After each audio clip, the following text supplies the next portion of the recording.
Welcome back. So here's a follow-up to our piece from last Sunday on Biden's use of the Defense Production Act to try and clean up the mess of his totally incoherent, self-sabotaging energy policy by increasing imports of green energy technology, specifically solar panels produced in Asia, by dropping Trump-era tariffs designed to help American manufacturers. Apart from the massive self-own of issuing a declaration of emergency in the first place, admitting that they've created this energy crisis, the details in this use of the Defense Production Act are even worse. The act is supposed to help America, but even NBC News reports that, quote, Joe Biden has ordered that potential trade violations by Chinese solar panel manufacturers go unpunished for the next 2 years, sidestepping a law Congress passed to protect U.S. workers. So they create an energy crisis by attacking the American oil and gas industry. Then, to try and solve their self-created crisis, they desperately look to the solar industry. But instead of using the Defense Production Act to boost U.S. solar manufacturing, they use it to allow foreign solar panels to flood the market at the expense of U.S. workers. They tried to sell all this by claiming the solar panels won't come from China. Sounds good, right? But if you look at the fine print, Biden is now explicitly going to bring in solar panels made in Cambodia, Malaysia, Thailand and Vietnam. And in any case, according to that NBC report, quote, Chinese state-supported solar panel manufacturers have been moving their factories to Malaysia, Vietnam, Thailand and Cambodia. That way, they can claim the panels weren't made in China and avoid the U.S. tariffs. The products then get dumped onto the U.S. market at prices far below what they cost U.S. solar panel makers to build them. The whole thing is a total joke.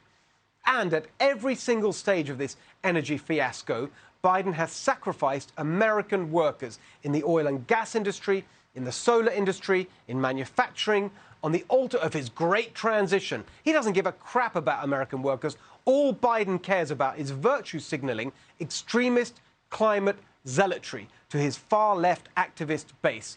And of course, none of it will actually help lower energy costs for American consumers, which they now even admit openly.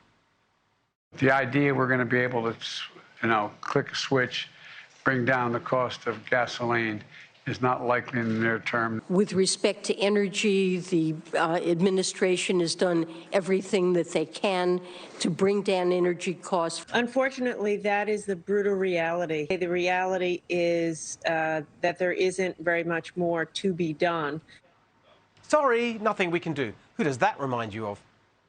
It's clear that the true problems of our nation are much deeper than gasoline lines or energy shortages, deeper even than inflation or recession.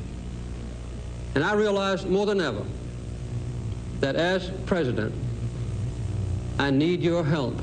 I have been reminded again that all the legislation in the world can't fix what's wrong with America. This is where Biden has landed us in less than 2 years, right back in the 70s. The malaise, the stagnation, the loss of confidence, no energy, no hope, no fight. And what's Biden's explanation for all this? Oh, it's a communication problem. So there's a lot of major things we've done. But what we haven't done is we haven't been able to communicate it in a way that is, let me say another way. Well, see, that's kind of perfect. Yeah, we haven't been able to communicate it. But I'm convinced we can get through this. We have to get through it. And one of the things, I'm going to take a break, and then we'll talk a little bit more, if you don't mind. I'm sorry. Yeah, we all need a break from his disaster presidency. And honestly, I wouldn't mind Biden constantly falling off his bike or falling up the stairs if he wasn't simultaneously wrecking the economy, dividing our society and destroying America's reputation in the world. That's the true crisis, the overarching crisis that encompasses all the other crises we're having to endure, because a lying, scheming, grasping, mediocre machine politician narcissistically pursued the office of the presidency, knowing full well he wasn't up to the job. We'll be right back. Hey, Sean Hannity here. Hey, click here to subscribe to Fox News YouTube page and catch our hottest interviews and most compelling analysis. You will not get it anywhere else.